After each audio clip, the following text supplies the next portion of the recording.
Hello everybody, and as you know if you've been following my progress, that every year I make a kind of overall statement or direction for what I'm going to do for the following year. And this year I did the same thing. My dedication for this year was to exploring and finding what the human environment of health is. Generally I start this just a little bit before the beginning of the new year so that I get an idea of where it is that I'm going. But I digress. The main point is that I'm here to pretty much conclude what it is that I started. Now, I will kind of keep adding pieces to it as we go on, but know from this point on, all my other videos will have the understanding of what this is, because this was a crucial element to the development of the rest of the information. Now, that all being said, I've come to the conclusion that the human environment of health is surrounded by a story. This continuous telling of this story concludes all things that strongly affect the outcome of health for that individual. Now you might say, what does the story have to do with it? Well, we pretty much know that verbal passing down of knowledge or information, i.e. storytelling, has been a part of our lives for a very, very long time. And in this same fashion, we've kind of adopted the power of this story. As we watch movies and stuff like that, this power of the story is enacted, and we're able to kind of see ourselves in the position of the hero or the person in distress or the person trying to save everybody at once. This often is considered styles of archetypical structures. I'm not going to get into what that is, but essentially that just coinciding with the general understanding of that there's psychology in the whole playing out of things. Now, I'm going to kind of try to explain this as simple as possible so that you kind of understand where it is that I'm going and how I got to this conclusion.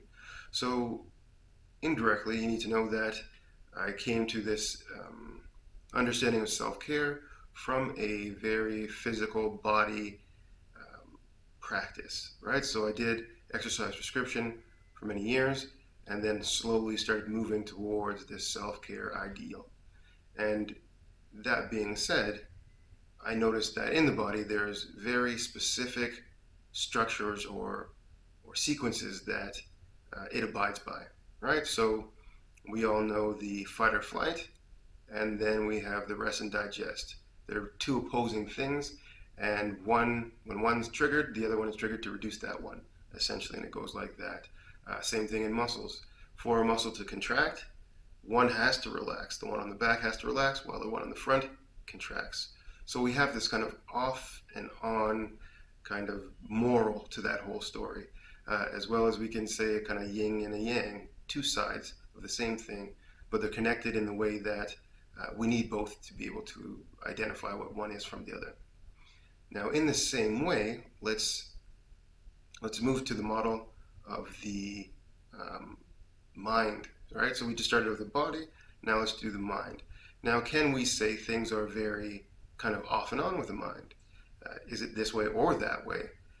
We can't really pin down if that's true. For example, if I'm walking through the mall and I have my favorite shirt on and I think I look good, and somebody says that I'm looking ugly, it doesn't affect me as much, mainly because now I believe that I'm good looking. However, if I walk through the mall and I have my best outfit on, but I'm feeling not in a good mood or that I don't look attractive, and that's the kind of story that I'm telling myself, then regardless of all the compliments I get, it won't change the underlying kind of belief in this story, right? So we can't really say that the mind operates with the same system as the body, the kind of off and on, yin and yang. So then we move on to the kind of emotional realm. So the third part of my core understanding of self-care. Now that we're in the emotional part, we see that actually there seems to be a lot more of an off and an on. We do have a specific emotional reaction to anything that happens to us. Regardless of us wanting to express it or not, the emotion does come and it does happen. Now we can repress and kind of change it, but that is not the emotional realm, which is found in the subconscious, acting on itself. In fact, it's probably good a very good thing that we're not in control of our emotions. Therefore, there's always this thing kind of pointing us in the right direction of kind of solving what the emotional aspect things are. So now that we have the two or all three separate kind of systems, and we know that they work as one, how do they intertwine? Well, we know that the mind is kind of the in between of the physical and, let's say, subconscious world. What's in your head, deeper than what you're consciously thinking, and then what's external, which is more realistic or more reality than maybe how you perceive things, right? So if you stub your toe, you feel pain. That's the truth of it. Now, this being said, because the mind is the in between, it generally has to deal with both input from each area. And I view that it makes a style of compromise when the two elements are opposed to each other, right? So I say, I physically get a compliment. Hey, you know what? You look good. The appropriate response would be, yeah, you know what? I do look good. Oh, thank you. But then we have this other thing, maybe our story telling us that, you know what? Mentally, we don't feel like we look good. However, emotionally, the subconscious tells us that we should feel good. But in this now racking of the mind between actual compliment, where I do feel good, and the truth of the matter being that I have the response of feeling good emotionally, we have that belief that I talked about. Now, this belief, again, a part of the kind of story, alters the reality between the two. This alteration then causes the confusion in the middle of the things, and therefore now we have an old belief taking over the reality of two different things. So this is one context of how that works. I should probably explain that the mind itself has its superpower. The superpower is belief. Now, belief is kind of a strong emotion attached to a mental solution, right? So I might be mad about something. In this anger, I conclude that all things that don't support me are bad,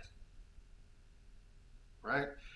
Therefore, this seemingly easygoing statement becomes a belief, and the mind starts to filter things through this belief and see things this way and kind of go at life with this perspective. However, there is a corrective situation that happens there where to solve this, the mind must grow. It has to realize something greater than this fundamental incorrect belief, or bring this belief to its standstill, its absolute outcome. So then we really have to turn back and reflect on, is this true? The thing that didn't support me was actually trying to stop me from getting hurt. Oh, that's weird. That doesn't make any sense. And we have this conflict. And when we realize that actually maybe lots of people were trying to help me, but I didn't take it the right way, this breaks that belief. In this way now, it's easier for all things to be in balance. How I physically go through the thing, how I emotionally feel about it, and how the brain wants to solve the situation.